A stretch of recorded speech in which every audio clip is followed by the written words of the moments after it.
You know, I often think the Champions League is a lot about timing, and right now the timing for Juventus is not good. Having lost so many important players, I think it's a really tough time for them to go straight in against Man City, who, at least on paper, at least in terms of the draw and seedings, are the second toughest team in a very tough group. When you look at what they've lost, in terms of Pirlo, Tevez, Llorente I think gets overlooked in here as well, and Vidal, those four players scored 10 of Juventus' 17 Champions League goals last season. I think they also scored about half of their Serie A goals as well. When you talk about them having had a good window, but I mean, do you think they've strengthened enough in midfield?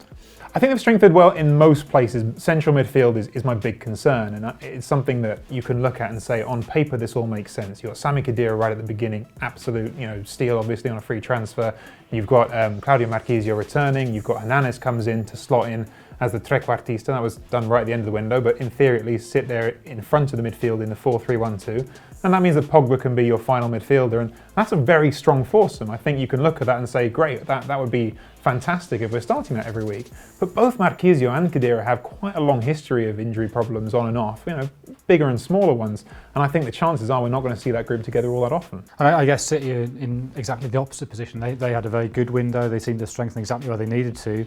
They started the season fantastically. They couldn't really be going into the toughest game in the group with more momentum behind them. I think even when you look at Juventus being good enough to get to the Champions League final last year, they were a tremendous squad, and I don't want this to sound like I'm devaluing it, because I'm not, but they did get some of those games at exactly the right moments. I think you look at, especially at the two Real Madrid ties, at a time when Luka Modric is out, when Gareth Bale's just back from an injury and isn't really firing on all cylinders, Benzema misses the first leg as well. I think those are the breaks that really make a huge difference in Champions League. And again, that's exactly what City didn't have, that they hit Barcelona just as Barcelona came into form in February, just as Messi starts to look like the best player in the world again, having perhaps dipped the previous year. It probably is the hardest group.